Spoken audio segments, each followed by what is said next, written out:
¿Cómo están? Muy buenas noches. A ver, vamos a comenzar el día de hoy, continuando con el tema que habíamos dejado el día de ayer acerca de enfermedades metaxénicas, ¿no? O transmitidas por vectores que vienen a ser hematófagos. El día de ayer habíamos trabajado lo que era la malaria y también lo que es el dengue. Ahora nos toca trabajar otras enfermedades metaxénicas también que son producidas por este tipo de vectores o agentes que transmiten estas enfermedades, ¿no? Y ya nosotros hemos visto que existen diferentes variedades de insectos hematófagos e inclusive los diferentes tipos de transmisión. Uno puede por ser por inoculación y otro por contaminación, ¿no? Tenemos ahora lo que es el mal de Chagas o también llamado tripanosomiasis, ¿no? Así se llama la enfermedad, mal de Chagas o tripanosomiasis. ¿Quién viene a ser el agente etiológico? O sea, ¿quién produce esta enfermedad? ¿Cuál es el microorganismo? Es un tipo de parásito llamado Trypanosoma cruzi. De ahí proviene el nombre, ¿no? La tripanosomiasis. El reservorio viene a ser un insecto que se alimenta de la sangre, que vive en todo Latinoamérica y que en los diferentes lugares puede tener también diferentes nombres, o sea, se le conoce de diferentes formas. Por ejemplo, tenemos en algunos países se le conoce como vinchuca, en otros se le conoce como chipos, chinche de Compostela, laucicona, voladora o besucona, y en el Perú se le conoce como chirimacha, ¿no? Es un insecto que puede ser confundido con el insecto de lo que es el insecto del algodón. Pero aquí lo característico de este insecto es que en su etapa adulta tiene unas manchas anaranjadas, como se ve, anaranjadas o amarillas, como se ve en la imagen, ¿no? Es grande, aproximadamente mide entre 2 a 3 centímetros y, bueno, normalmente no se le ve de día, se le ve bueno, sale de noche, ¿no? ¿Por qué? Porque es el momento en el que aprovecha para poder alimentarse. Durante todo el día vive en las paredes, eh, mayormente en las casas que son de adobe, en las casas que son de material, que no es de material noble, ¿no? Disculpen.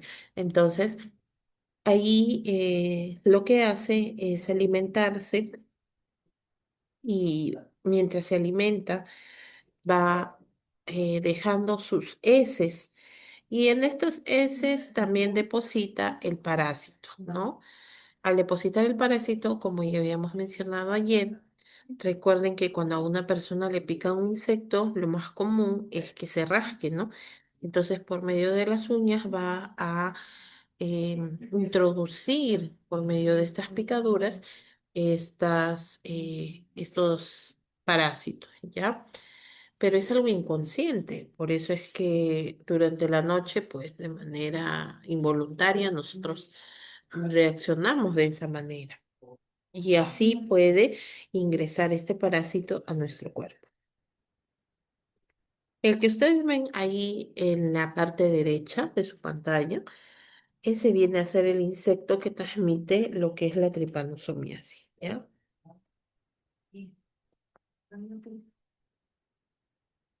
Las formas más comunes de transmisión de la enfermedad de Chagas son por medio de las formas de transmisión por medio de las heces de la vinchuca o de la chirimacha, como se le conoce aquí. La probabilidad de que se contagie de esa forma es en un 80%. Miren, por ejemplo, aquí, como ven en la imagen, voy a acercarlo. Miren cómo va picando y cómo va a la vez también depositando sus heces, ¿no? Ahí es donde nosotros nos rascamos y podemos llevar o arrastrar estos parásitos.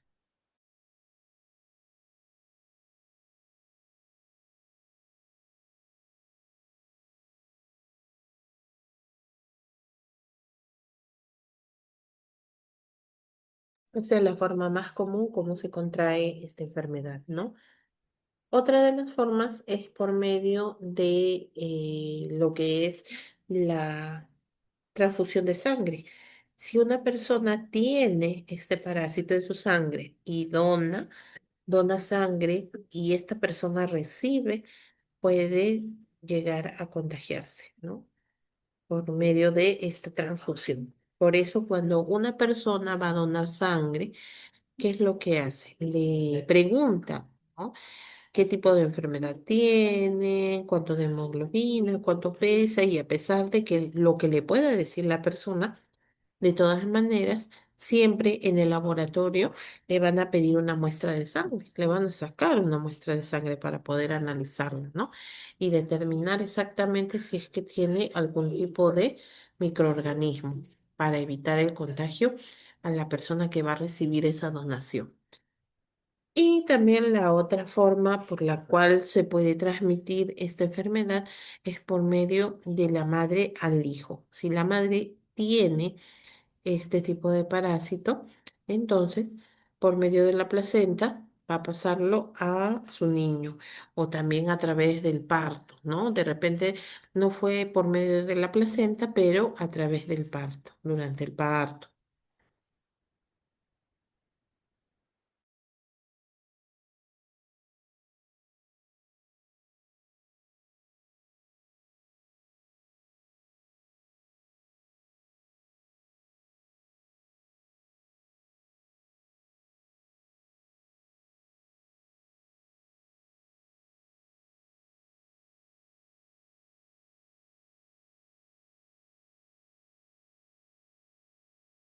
¿Cuáles vienen a ser las formas o las manifestaciones, cuáles vienen a ser los signos y síntomas que puede presentar la persona cuando tiene esta enfermedad, ¿no?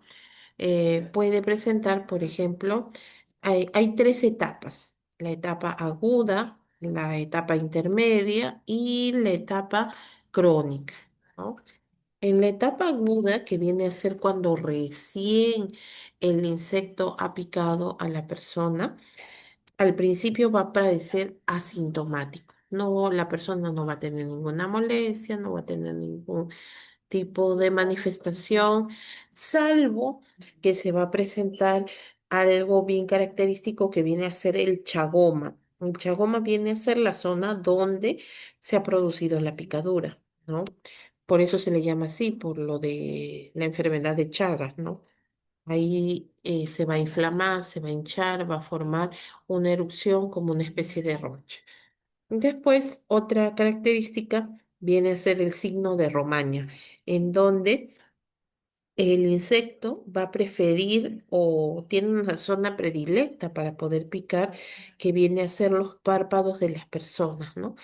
El signo de Romaña se manifiesta por la inflamación debido a la picadura. ¿Y por qué le gusta picar en los párpados? Porque como sale de noche, el insecto no ve, es ciego. Entonces se va a guiar solamente por la respiración de la persona, por el dióxido de carbono. Y cerca de la nariz, pues se encuentran los ojos, ¿no? Ahí se deposita y es ahí donde produce lo que es la inflamación, ¿ya? Entonces, ese es el signo de Romaña. Eso es algo característico de lo que viene a ser la, de lo que es la enfermedad de mal de Chagas, ¿no? O la tripanosomiasis en su etapa inicial. Puede ser que de repente en algunos casos pueda presentar fiebre, sensación de falta de apetito, no va a querer comer, va a tener diarrea, cefalea, va a tener linfadenopatías, o sea, le van a crecer los ganglios linfáticos, va a tener hepatoesplenomegalia, o sea, va a crecer el hígado y el vaso, puede presentar miocarditis, o sea, una inflamación del miocardio, o sea, de la capa del músculo del corazón, o sea, hasta ahí se puede trasladar el parásito. Sí, a través de la sangre puede trasladarse a cualquier órgano, ¿no? Puede presentar meningitis en el caso de los niños. Esto puede manifestarse en la etapa aguda entre 4 a 8 semanas. Esa es la etapa inicial, ¿no? Pero si la persona no detecta o no identifica de repente que hay ese tipo de insecto en su casa, entonces no le va a dar mucha importancia y puede permanecer por mucho tiempo esta enfermedad. Ahí pasaría a la siguiente etapa, que es la forma latente o indeterminada.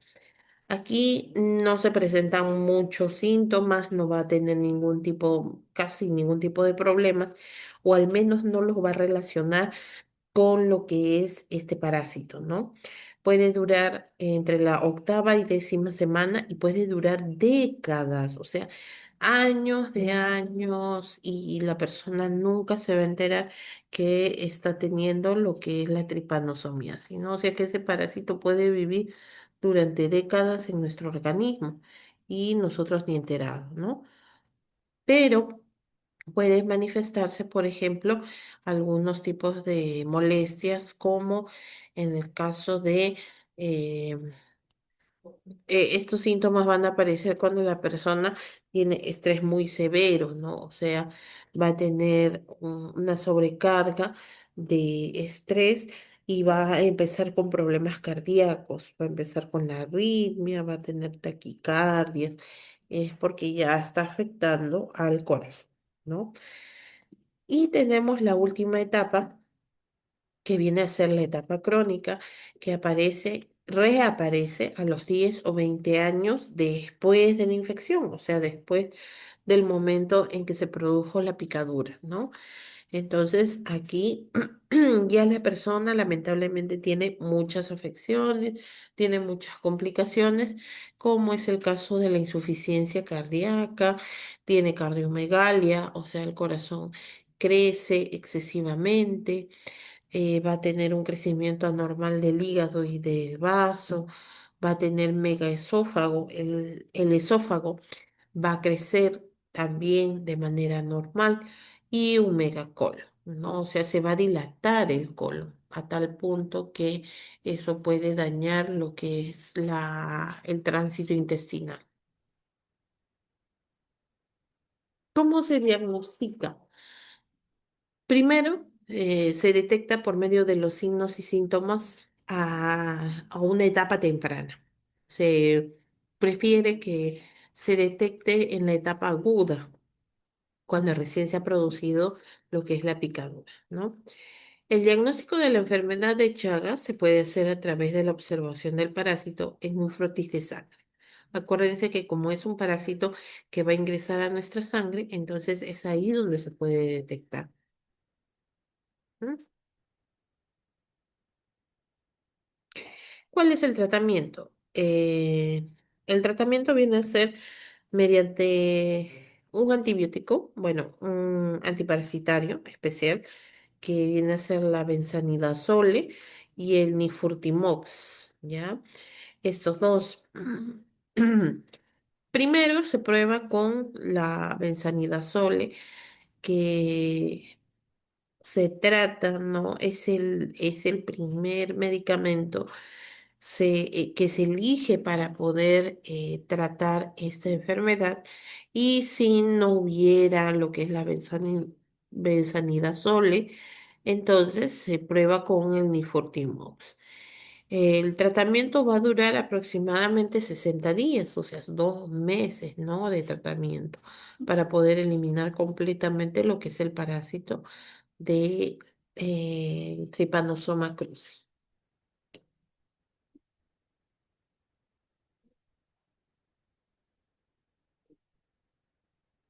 ¿De qué manera se puede prevenir? Se puede prevenir igual de la misma manera como se previenen las otras enfermedades metaxénicas, por medio de lo que es una adecuada limpieza. Se puede hacer, por ejemplo, también evitar los materiales de construcción cerca de la casa, o sea, amontonarlos, ¿no? Porque ahí, en esos espacios, en esos huecos, es donde va a formar su nido este insecto, ¿no?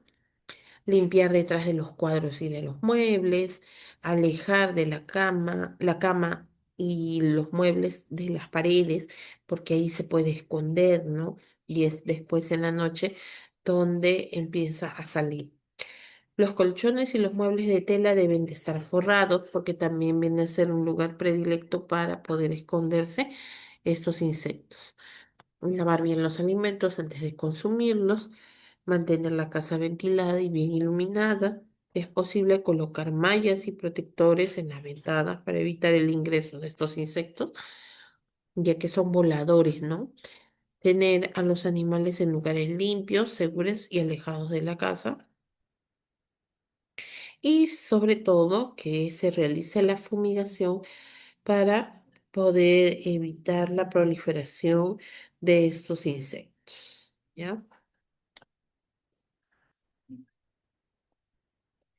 La chirimacha, bueno, ya es una enfermedad que está siendo controlada, ¿no? No es algo tampoco tan frecuente, pero todavía existe. Lamentablemente, pues no es algo que ya haya desaparecido.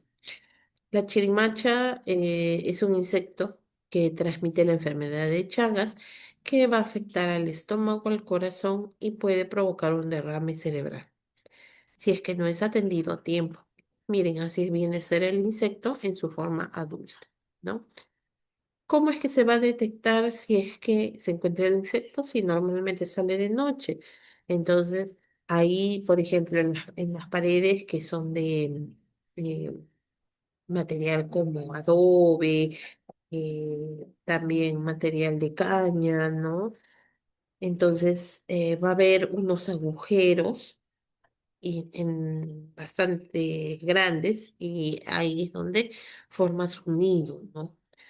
Para prevenir el mal de Chagas, siempre mantener la vivienda ordenada y limpia, resanar las paredes con yeso, siempre estar al pendiente, ¿no? No esperar a que existan este tipo de nidos de este insecto en donde se puede proliferar fácilmente, rápidamente.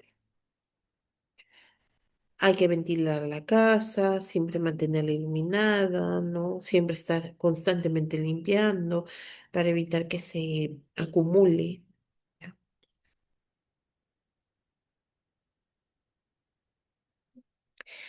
Ahora vamos con lo que es la fiebre amarilla.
En el caso de la fiebre amarilla, viene a ser una enfermedad, como dice su nombre, ¿no?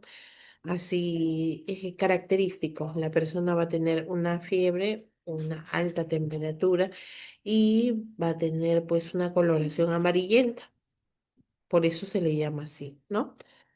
La fiebre amarilla es una enfermedad viral. Miren, ahí ya vayan recopilando todo lo que concierne a las enfermedades metaxémicas. Y hemos visto que el paludismo es una enfermedad parasitaria. El dengue es una enfermedad viral, en el caso de lo que es la chirimacha parasitaria, en el caso de la fiebre amarilla es viral también, o sea, producida por un virus, ¿no?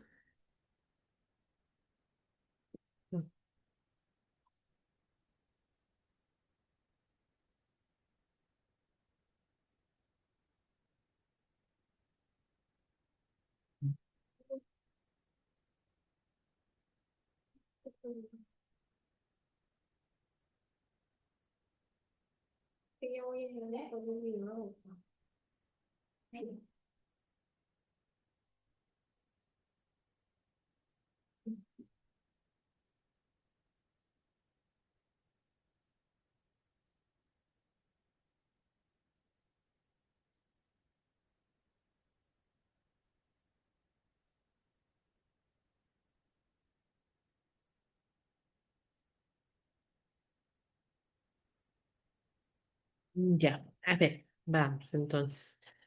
Em,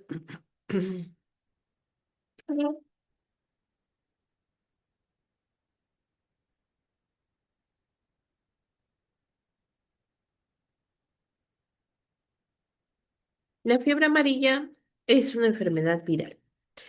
Es hemorrágica, así como la complicación del dengue se puede convertir en hemorrágica, ¿no?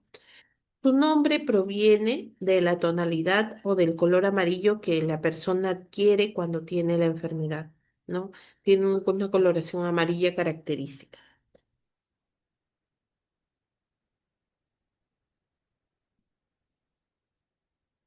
El agente que produce esta enfermedad viene a ser el del tipo Flavivirus, ¿ya? Flavivirus.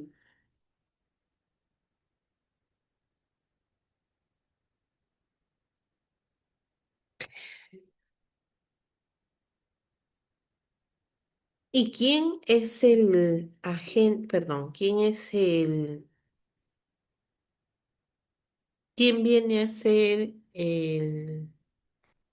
el insecto o el vector que transporta este flavivirus? Viene a ser el mosquito Aedes aegypti también, ¿no? Así como en el caso del dengue, ¿no? También.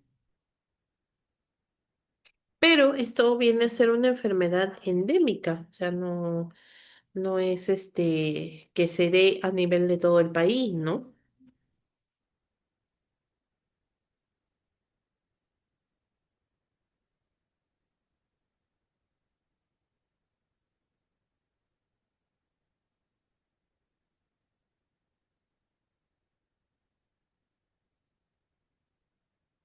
¿Cuál es el ciclo de transmisión o cómo se produce la transmisión de esta enfermedad?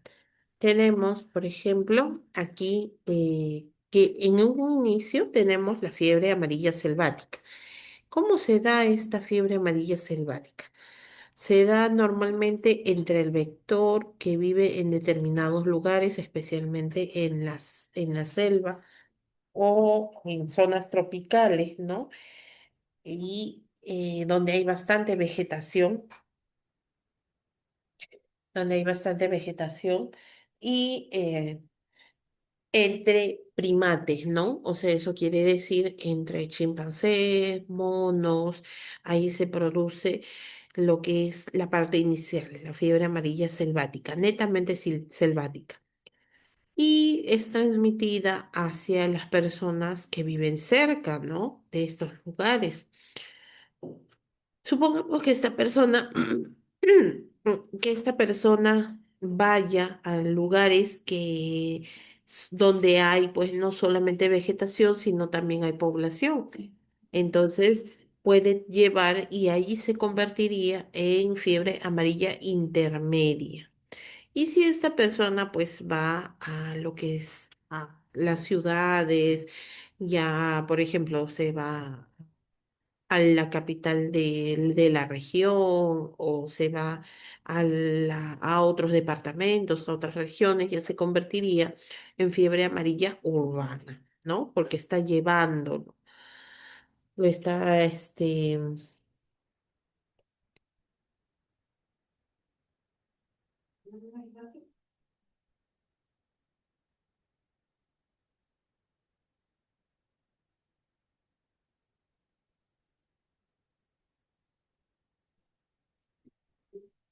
dependiendo del lugar donde se encuentre, ¿no? Entonces, si se encuentra en un lugar donde hay solamente vegetación, hay muchos animales, viene a ser una fiebre amarilla selvática. Sí es una zona donde hay población, pero aparte también hay vegetación, ¿no? Fiebre amarilla intermedia. Y si esta persona está enferma y lo lleva a un lugar que es netamente poblado, entonces ahí se convierte en una fiebre amarilla urbana, ¿no? Porque se encuentra dentro de la ciudad. ¿Cuáles vienen a ser los signos y síntomas característicos de esta fiebre amarilla?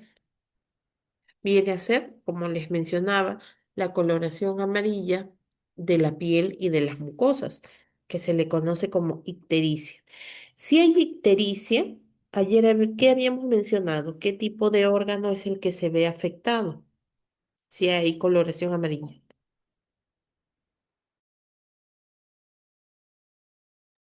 El hígado, licenciada. Ajá, muy bien, el hígado, claro.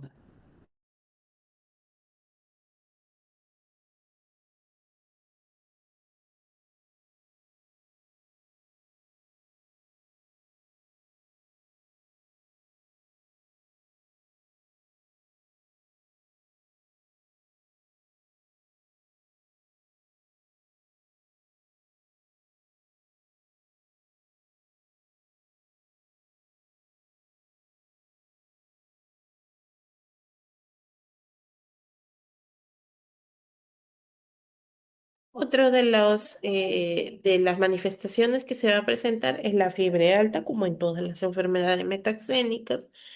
Va a tener mucho dolor de cabeza, de espalda, va a tener malestar del cuerpo, pero lo complicado aquí es que puede tener vómito, dolor abdominal y hemorragia, ¿no?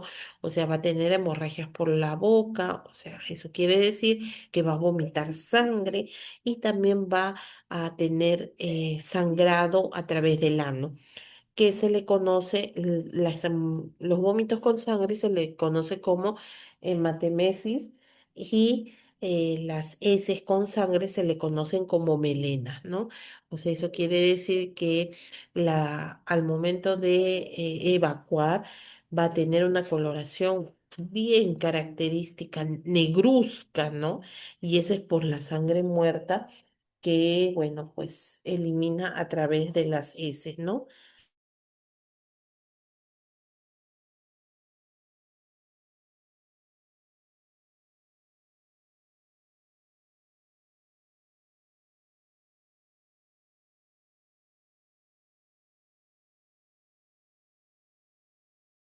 ¿De qué manera se puede prevenir la fiebre amarilla?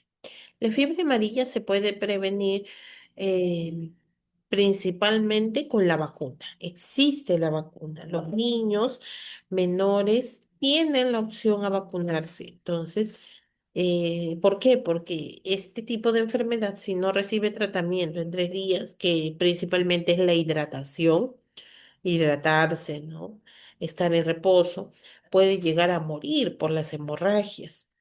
No hay otra forma de prevención más que la vacuna. Esta vacuna es la famosa AMA, la vacuna antiamarílica. Y esta vacuna se debe aplicar 10 días antes de viajar. Si la persona ya sabe que va a viajar a una zona endémica, una zona donde existe esta enfermedad, entonces pues ahí debe aplicarse la vacuna. ¿Y por qué tanto tiempo con anticipación? Porque esto va a permitir que el cuerpo vaya generando las defensas necesarias. Porque puede ser, miren, puede suceder que de repente va a viajar el día sábado y hoy día se colocó la vacuna. El mismo sábado que viajó, de repente le picó el Aedes aegypti, que tenía la fiebre amarilla, el flavivirus, y puede desarrollar la enfermedad. Y la persona se preguntará, pero si yo me he vacunado, ¿cómo es que he desarrollado la enfermedad? Es que no le ha dado tiempo al cuerpo para poder crear defensas, ¿no? Entonces, ahí eso hay que tenerlo en cuenta. 10 días con anticipación, de preferencia.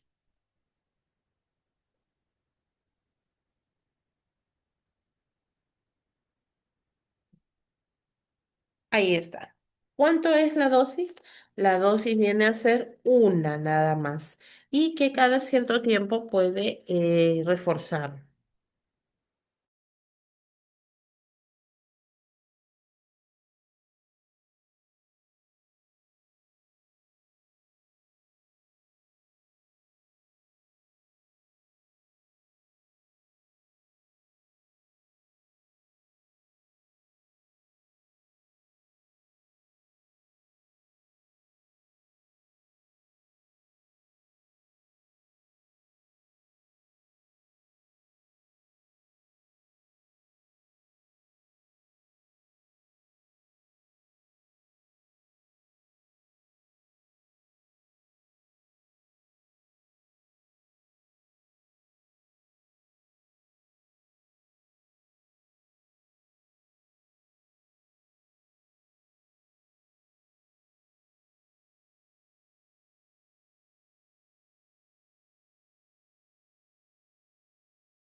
Como menciona ahí, ahí indica quiénes pueden vacunarse y quiénes no también, ¿no? Porque puede ocasionar más daño, ¿ya? Normalmente dentro del calendario de vacunación está estipulado que la vacuna contra la fiebre amarilla es obligatoria para todos los niños a los 15 meses de edad, ¿ya? A los 15 meses, o sea, un año, 3 meses, ¿no? Ahí se debe colocar y esta va a tener una protección aproximadamente de unos 10 a 20 años, o sea, bastante tiempo va a tener para estar protegida. Ahora, ¿puede de repente la persona volver a vacunarse? Sí, no habría ningún problema, puede volver a vacunarse, especialmente si va a viajar a zonas donde existe fiebre amarilla, ¿no? Le piden como requisito, por ejemplo, ya sea por trabajo, ya sea por, de repente por algún paseo, por viaje, de todas maneras, ¿no? Por motivos de prevención, le piden lo que es la vacuna.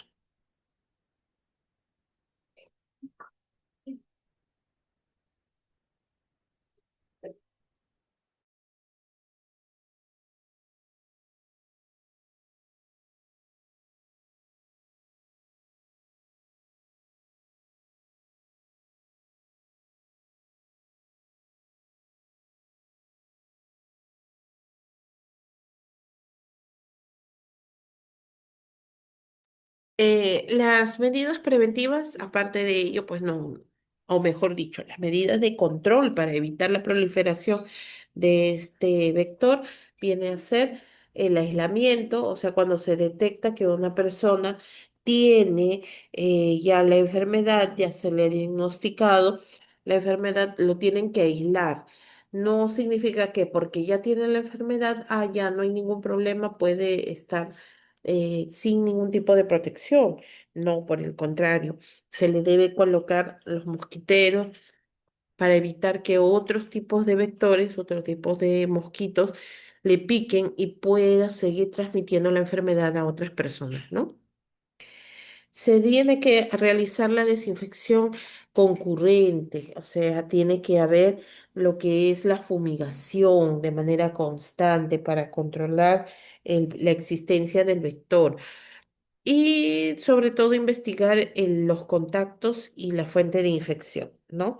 O sea, si una persona tiene, ver con quién, en qué lugar ha estado, o de repente también personas que son allegadas pueden haber sido picadas por el mismo mosquito en diferentes horarios, pero de todas maneras, ¿no? Siempre es bueno saber de dónde empezó.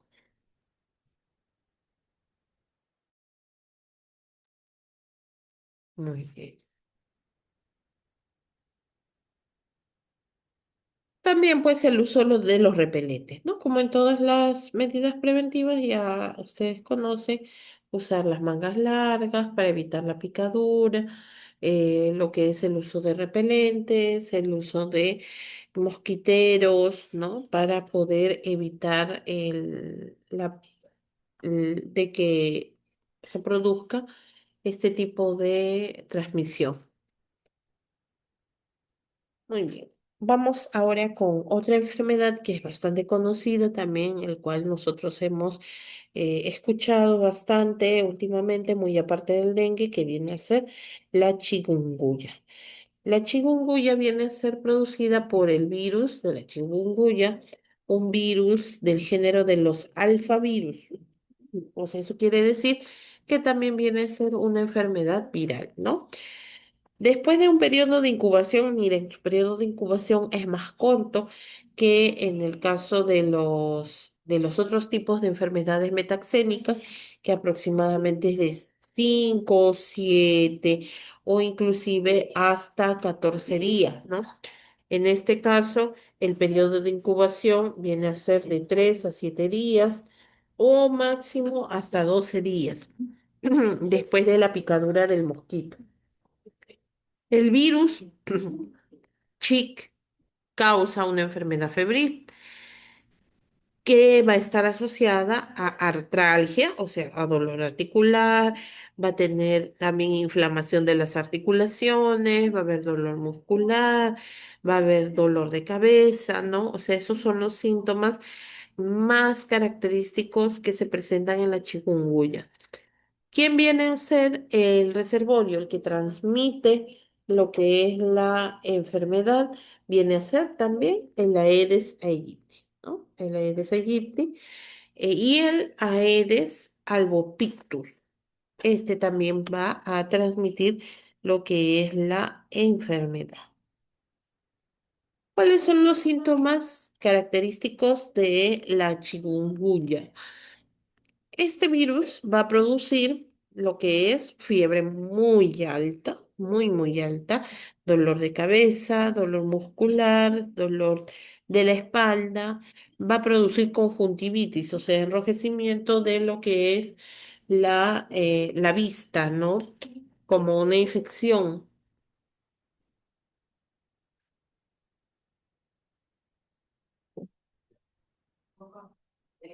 Tenemos lo que es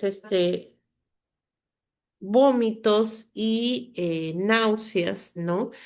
Va a haber dolor de articulaciones y va a presentarse un rash, o sea, va a ser muy parecido a lo que es el dengue, ¿no? ¿Y de qué manera se puede identificar o de qué manera se puede diferenciar? Solamente se puede diferenciar por medio de lo que es el examen de sangre, por medio de ello, nada más, ¿no?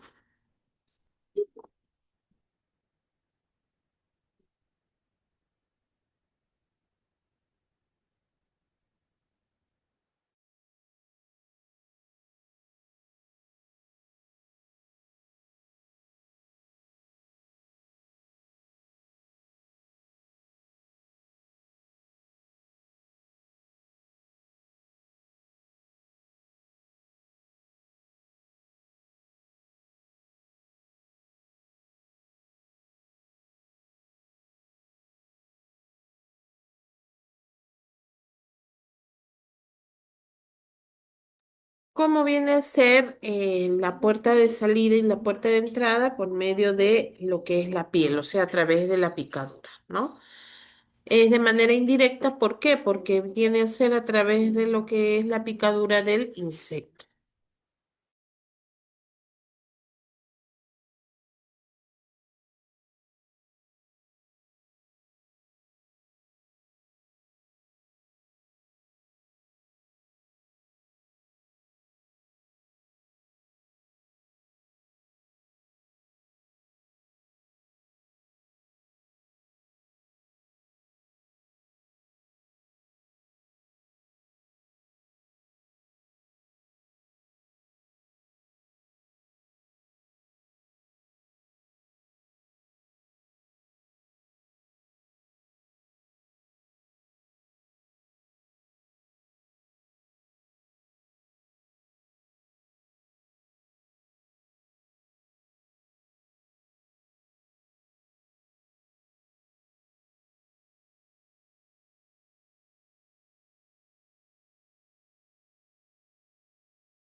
Listo, entonces, ¿cómo es que, como les decía, cómo se puede diferenciar? ¿De qué manera podemos diferenciar lo que es entre el dengue, entre lo que es la chikungunya, eh, por medio de lo que es la prueba rápida de sangre, ¿no? Se requiere rápidamente una gotita de sangre y es así como se sacaba la prueba rápida del COVID, igualito, ¿no? La prueba rápida del chikungunya, en donde se va a detectar el IgG, que es la inmunoglobulina tipo G, y la inmunoglobulina tipo M. Esto va a permitir saber si es que la enfermedad se encuentra en su etapa, o sea, está en plena enfermedad, o si ya la enfermedad ha pasado, ¿no? Si la enfermedad de repente está como inicio, entonces el médico le va a pedir otras pruebas a la persona, ¿no? Para poder comprobar completamente de que tiene la chikungunya.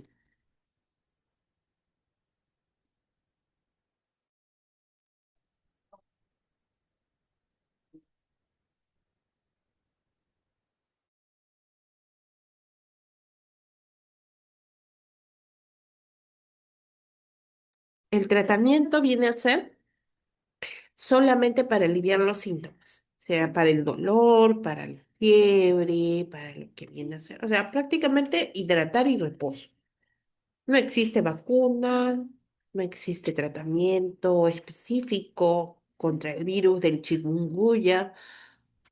Entonces, lo único que queda, pues, es hidratarse bien para evitar los vómitos, la deshidratación, para evitar el dolor abdominal, para evitar los analgésicos que evitan el dolor muscular, ¿no?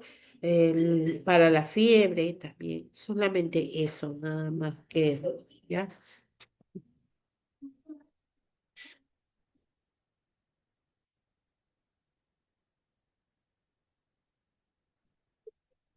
¿Cómo prevenir la chikungunya y el dengue? De la misma manera, solamente es hacer hincapié en lo que viene a ser, pues, el lavado de los envases donde se va a recolectar el agua, cambiarlos cada 48 horas, de preferencia, siempre lavar bien lo que viene a ser los envases, usar el repelente, evitar las zonas o acumulaciones de agua, ¿no? Agua estancada, evitar la humedad. Y si no se puede evitar la humedad, bueno, pues usar repelentes, mangas o ropa que sea, que proteja a la persona. Tenemos lo que es el Zika.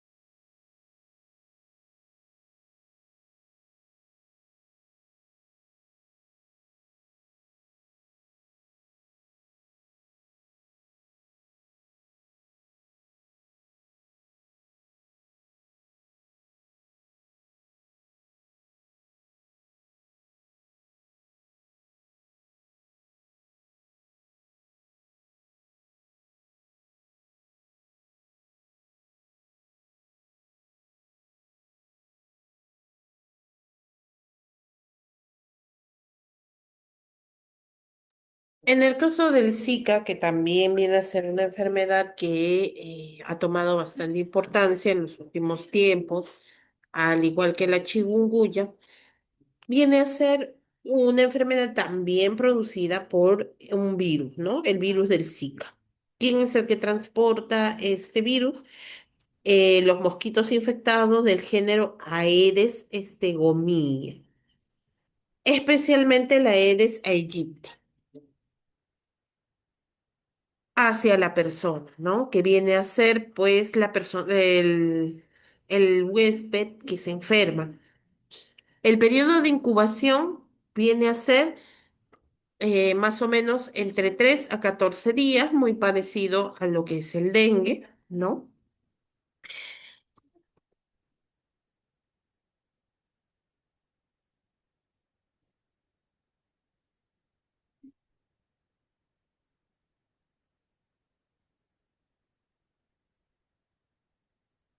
¿Cuál es el problema con el virus del Zika? Que muy aparte de afectar a todas las personas, puede afectar especialmente a las mujeres gestantes. Esta es una enfermedad que se ha dado bastante entre la frontera entre Perú y Brasil, ¿no? En la zona de la selva, obviamente, por obvias razones, por la vegetación, por la humedad, ¿no? Y se ha detectado bastantes casos en donde mujeres gestantes han sido picadas por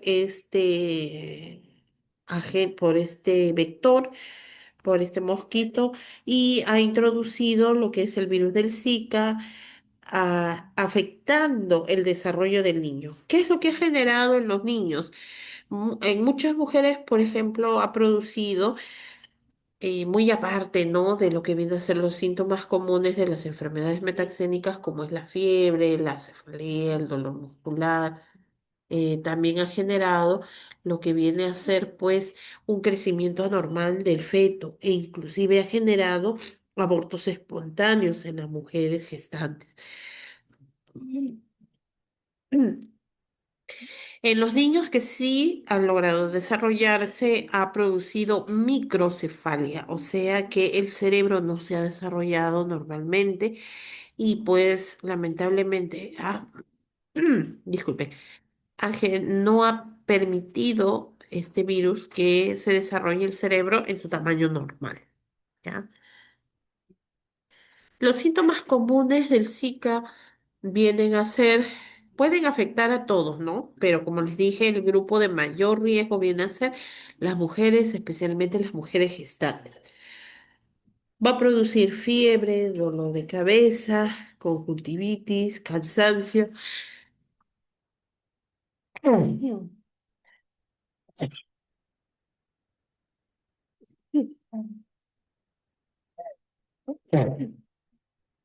Dolores musculares, de articulaciones, erupciones cutáneas, acumulación de líquidos en miembros inferiores. Ahí es donde encontramos la diferencia, ¿no?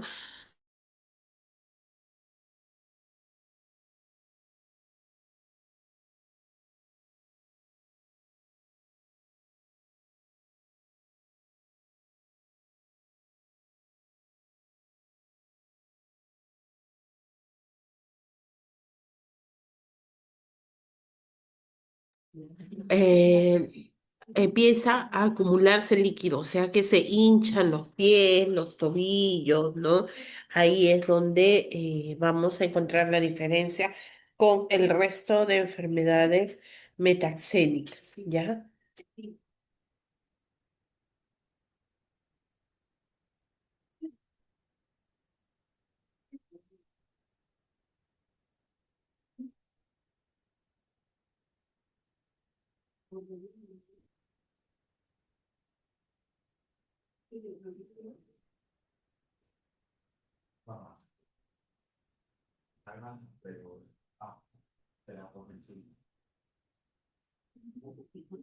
El tratamiento es solamente, debido a que es producido por un virus, es solamente por medio de los síntomas, nada más, ¿no? O sea, los síntomas que presenta la persona, va a generar, o bueno, se va a tratar de disminuir los malestares, nada más, ¿no? Y en el 98% de los casos es ambulatorio, o sea, solamente va al consultorio para recibir su tratamiento y se va a su casa a guardar reposo y sobre todo pues debe mantenerse aislado para evitar la proliferación de lo que viene a ser el virus, ¿no?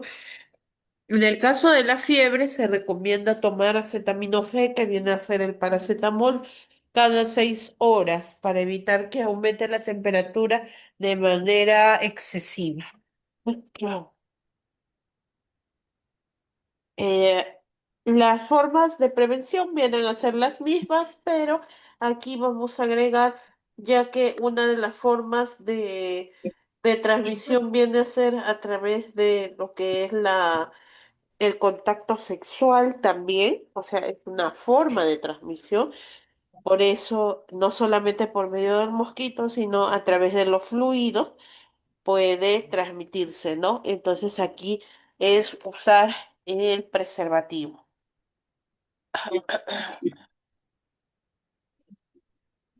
Ahí está. Los síntomas característicos que puede tener en las mujeres gestantes, qué es lo que puede producir o qué riesgos existe en los niños, la microcefalia, se puede complicar. Las complicaciones pueden ser complicaciones neurológicas y también puede producir lo que es el síndrome de Guillain-Barré. El tratamiento solamente por medio de lo que viene a ser los síntomas, ¿ya? Y en casos de que sea muy grave, bueno, ahí sí necesita lo que es hospitalización, ¿no? Para poder ponerle lo que es la hidratación por vía endovenosa y las formas de prevención que ya se les ha mencionado.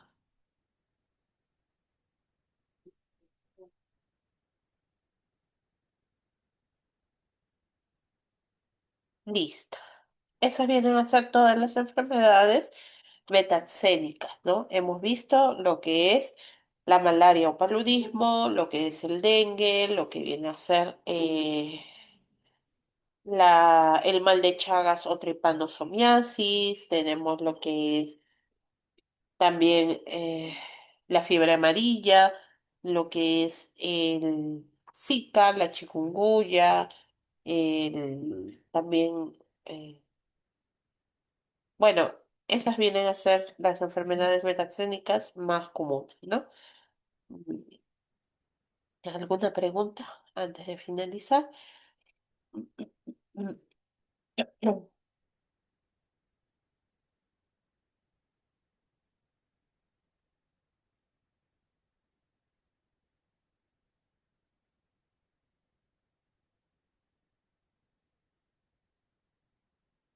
Listo, muy bien. El próximo martes recuerden que va a haber examen de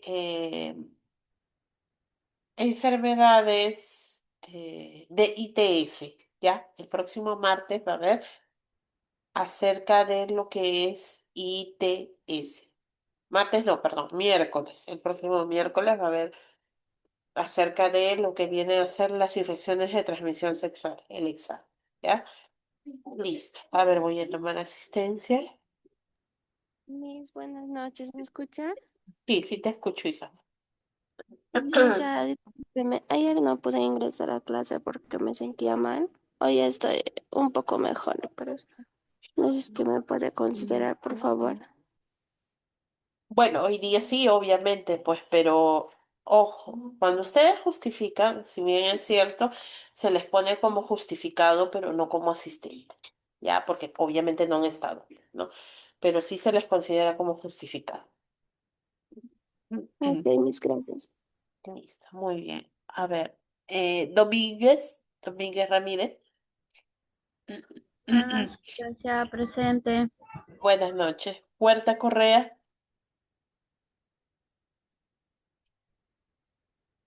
Puerta Correa, Huamantucto. Presente, mis buenas noches. Buenas noches. Ordóñez de Agua. Presente, Miss, buenas noches. Buenas noches. Camarra. Presente, licenciada, buenas noches. Buenas noches. Huamanculqui.